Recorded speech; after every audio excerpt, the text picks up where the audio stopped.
नमस्कार बच्चों, हमारे अध्याय चल रहा है कृपाराम खेड़िया। कृपाराम खेड़िया के हमने 9 सोरठे पढ़ लिए हैं। कितने? 9 सोरठे पढ़ लिए हैं। अब हम 10वां सोरठा पढ़ेंगे। देखिए, मलय गिर मझार हर को तर चंदन हुआ, संगत लिए सुधार रूखा हीने राजी। इसमें क्या बताया गया है? इसमें बताया गया है अच्छी संगति के अच्छे परिणाम को। क्या बताया है?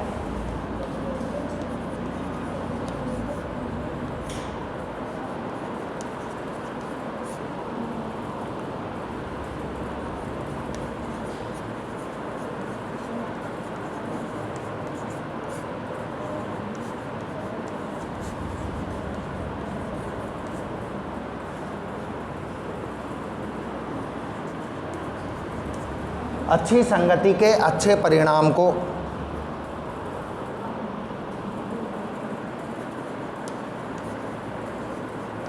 चंदन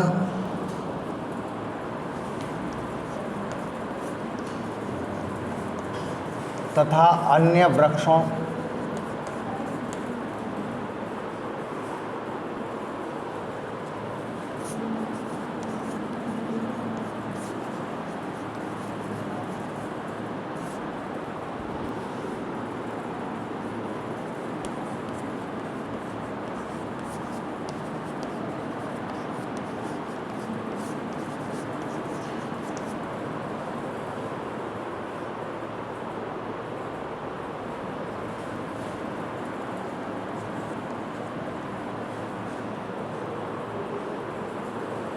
अच्छी संगति के 10वें में क्या है?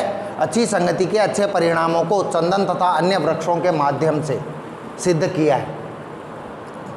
मलयगिरी मझार, मलयगिरी मलयाचल पर्वत, मलय पर्वत, मलय यानी मलय चंदन और गिरी यानी पर्वत। वह पर्वत जहाँ मलय चंदन के वृक्षों की अधिकता है उसको मलयाचल पर्वत या मलयगिरी कहते हैं। मलयगिरी मझार, मझार यानी मध्य में, बीच में, यानी पर, मलयगिरी पर्वत के बीच में। हर को तर चंदन हुए, हर कोई, हर को यानी हर को यानी प्रत्येक, हर कोई या प्रत्येक, तर यानी वृक्ष, तरु, प्रत्येक वृक्ष चंदन हुए, चंदन के से गुणों से युक्त हो जाता है। यानी मलय पर्वत पर जो भी वृक्ष होता है वहाँ चंदन के वृक्षों की अधिकता होती है, लेकिन वहाँ जो भी वृक्ष होता है वो चंदन के गुणों से युक्त हो जाता है, क्योंकि चंदन के और वृक्षों की सुगंध, चंदन के वृक्षों की सुगंध का जो भाव है, गुण है, शीतलता का गुण है, वो उन वृक्षों में आता है। संगत लिए सुधार, अब संगत में के कारण ही उनमें सुधार होता है, संगत के कारण ही उनमें सुधार होता है। और वृक्ष हैं उनमें भी शीतलता का, सुगंध का भाव आ जाता है। रूखा हीने राजिया, हे राजिया केवल रूखों को ही देख लो। रूखों यानी वृक्षों, यानी चंदन का संग करने से अन्य वृक्षों ने भी अपने को सुधार कर लिया। चंदन की संगत करने से अन्य वृक्षों ने भी अपने में सुधार कर लिया, अर्थात वे भी चंदन के जैसे हो गए, सुगंधित हो गए। मतलब ये किसका प्रभाव हुआ? संगत का प्रभाव हुआ। अगला है पाटा पीड़ उपाव तन लागा तरवारिया, वहे जीबरा घाव रतिना ओखद राजिया। कवि कृपाराम कह रहे हैं कि हे राजा राम, क्या बताया इस दोहे में? कटु या अपमानजनक भाषा के प्रयोग से होने वाले कष्ट के बारे में बताया। कटु और अपमानजनक भाषा का कभी प्रयोग नहीं करना चाहिए, कभी किसी को कोई कड़वी बात नहीं कहनी चाहिए। कटु और अपमानजनक भाषा का प्रयोग नहीं करना चाहिए कभी भी। पाटा पीड़ उपाव तन लागा तरवारिया, कभी भी पाटा पीड़ उपाव यानी कठोर और कटु बात नहीं कहनी चाहिए। तन लागा तरवारिया, शरीर पर तलवार का घाव लग जाता है तो उसमें सुधार हो सकता है, लेकिन वाणी का जो घाव है, कठोर शब्दों का, कठोर बातों का घाव कभी भी दूर नहीं होता है। कठोर शब्दों का और कठोर बातों का घाव कभी दूर नहीं होता है। तलवार का घाव लग जाता है वो ठीक हो सकता है, वही जीव का घाव, लेकिन जो जीव का घाव है, वाणी का घाव है, रत्ती न ओखद राजिया, हे राजिया उसकी रत्ती भर ओखद नहीं है, ओखद यानी औषध, औषध यानी दवा, उसकी थोड़ी सी भी दवा नहीं है। कहने का मतलब है कि मीठा बोलना चाहिए, मधुर बोलना चाहिए, कड़वी बात नहीं कहनी चाहिए। क्या कहते हैं कवि, तलवार के प्रहार से शरीर पर हुए घाव का और अन्य चोटों का इलाज तो उपचार तो हो सकता है, तलवार की घाव का और अन्य चोटों का उपचार तो हो सकता है, लेकिन कठोर या अपमानजनक वाणी के हृदय से, कठोर और अपमानजनक वाणी से हृदय में जो घाव होता है उसका कोई उपाय, कोई समाधान नहीं होता, उसकी कोई औषधि नहीं है। और जो वाणी का घाव है वो मन में सदा, या मन में हो जाने वाला सदा ही घाव ये रहता है और हमेशा कष्ट देता है। अगला है, मूसा ने मंजार हित कर बैठा हेकण, सह जाने संसार रस न रहसी राजिया। क्या बताया बच्चों इसमें? इसमें बताया गया है जन्मजात शत्रुओं के बीच में कभी मित्रता नहीं हो सकती। जो जन्म से ही शत्रु हैं, जन्म लेने से पहले से ही शत्रु हैं, वो लोग कभी मित्रता करें तो मित्रता नहीं हो सकती। इसमें उदाहरण दिया गया है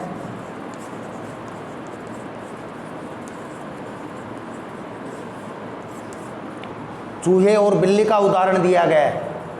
आपको मालूम है बिल्ली चूहे को देखते ही खा जाती है, या चूहा बिल्ली को देखते ही भाग जाता है डर कर। तो जो समान विचारधारा वाले लोग हैं, जिनकी विचारधारा, जिनकी सोच एक जैसी है, ऐसे लोगों में ही मित्रता निभ सकती है। असमान विचारधारा वाले लोगों में कभी भी मित्रता नहीं निभ सकती। किसका उदाहरण दिया है? चूहे और बिल्ली का उदाहरण दिया है इसमें।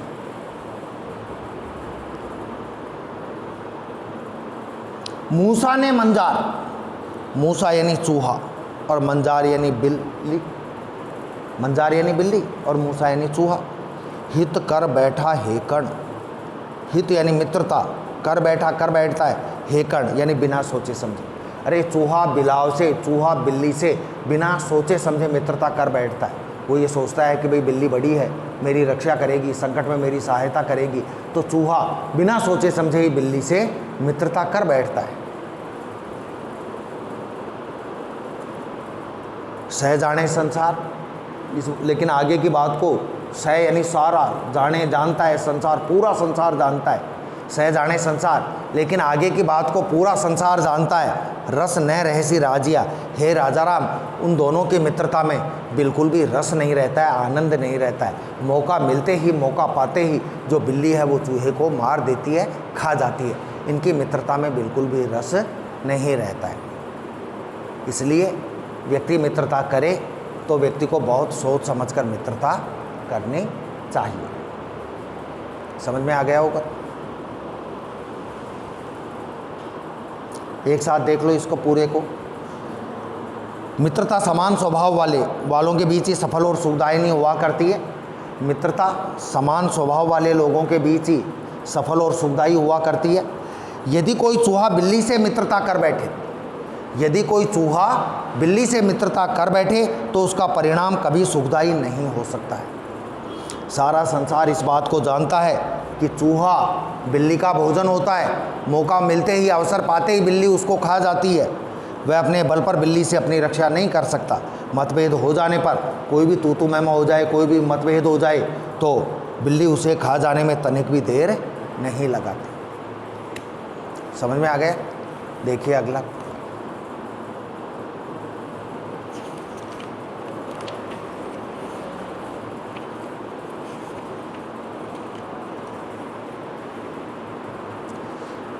खड़ गुड़ अण खुताय, एक भाव करे आदरे, ते नगरी हुताय रोई आछी राजिया। क्या समझाया है? ऐसे नगर से दूर रहना चाहिए जहाँ ना समझ लोग रहते हैं।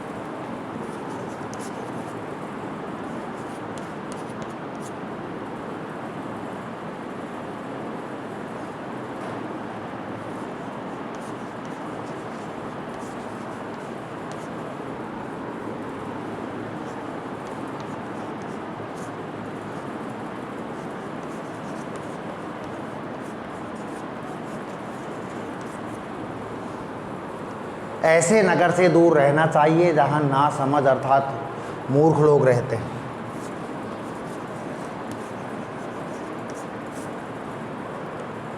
कभी भी उस नगर में नहीं रहना चाहिए। यदि हम रहते हैं तो उस नगर से, उस स्थान से हमें दूर चले जाना चाहिए। खल, भूसा,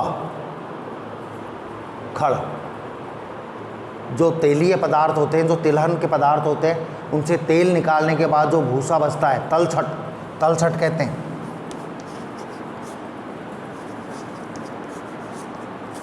जो तले में छट जाता है, जम जाता है।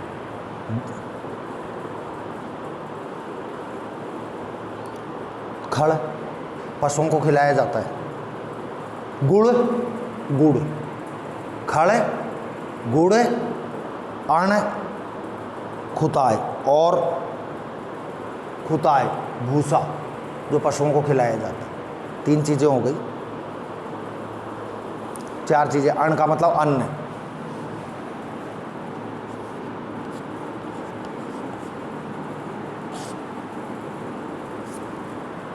4 चीज़ें हो गई। एक तो खड़, एक गुड़, एक अन्न और एक भूसा, चारा। जो इन चारों को एक समान समझता है, एक भाव करे आदरे, जो इन चारों का एक जैसा आदर करता है, जो इन चारों को एक समान समझता है। किस किस को? खड़ को और गुड़ को, अन्न को और भूसे को। जो चारों को एक जैसा समान, एक जैसा समझता है, एक भाव करे आदरे, एक जैसा आदर करता है। ते नगरी हुताय, ते यानी उस नगरी, हुताय यानी नगर के मध्य में, उस नगर के बीच में। रोही आछी राजिया, हे राजा राम, उस नगर में रहने के बजाय तो रोही, रोही का मतलब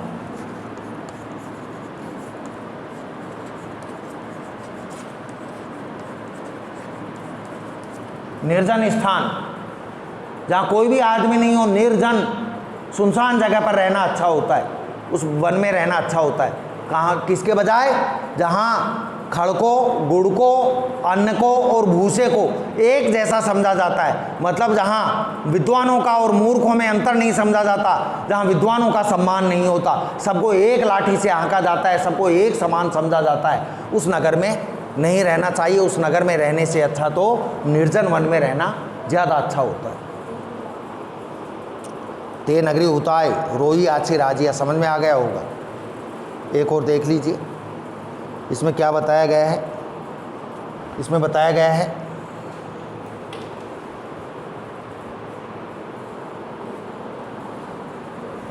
कि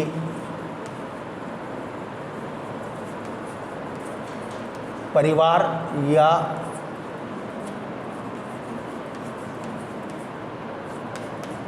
मित्रता में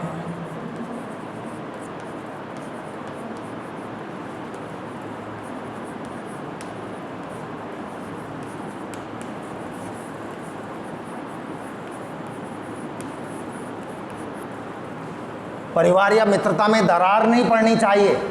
दरार,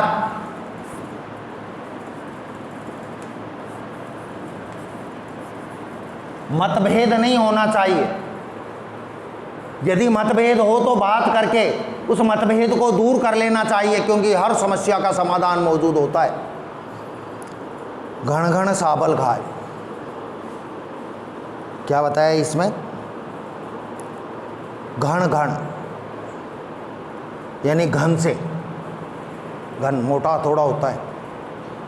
साबल घाय यानी साबल से, एक लोहे का डंडा सा होता है मजबूत, ठोस। घन से, मोटे हथौड़े से या सब्बल से, साबल से। घाय, घाय यानी चोट करने पर। नह फूटे पहाड़ निवड़, अरे जो पहाड़ होता है उसके मोटे घन से, हथौड़े से या सब्बल से, साबल से कितनी भी चोट करो, पहाड़ निविड़, कठोर पहाड़ है जो नहीं टूटता है। कोई मोटे हथौड़े से, घन से या साबल से कितना भी प्रहार करे, कितनी भी चोट करे, लेकिन पहाड़ नहीं टूटता है। लेकिन यदि पहाड़ में दरार हो तो उस दरार को, वैसे पहाड़ को मोटा हथौड़ा या घन या साबड़ भी नहीं तोड़ पाती है, लेकिन उसमें यदि एक छोटी सी दरार हो, जड़ कोमल भिद जाए, तो कोमल जो जड़ होती है, पौधा होता है, वो भी उसमें से बाहर आ जाता है दरार होने पर। यदि दरार नहीं हो तो कोमल पौधा तो बाहर क्या आएगा, वो मोटा हथौड़ा और साबल ही नहीं तोड़ पाते पहाड़ को। राय पड़े जद राजिया, राय यानी दरार, जब दरार पड़ जाती है, राजा राम कहने का भाव है कि परिवार में जब दरार पड़ जाती है तो लोग उसका फ़ायदा उठाते हैं। लंका का राजा रावण, उसके परिवार में दरार पड़ गई, उसके भाई के और उसके विभीषण के और उसके, और विभीषण राम की सेना में जाकर मिल गया। परिणाम देख लो, मतभेद होने पर रावण का अंत हुआ, रावण को मरना पड़ा। ठीक है बच्चों, आज इतना ही, धन्यवाद।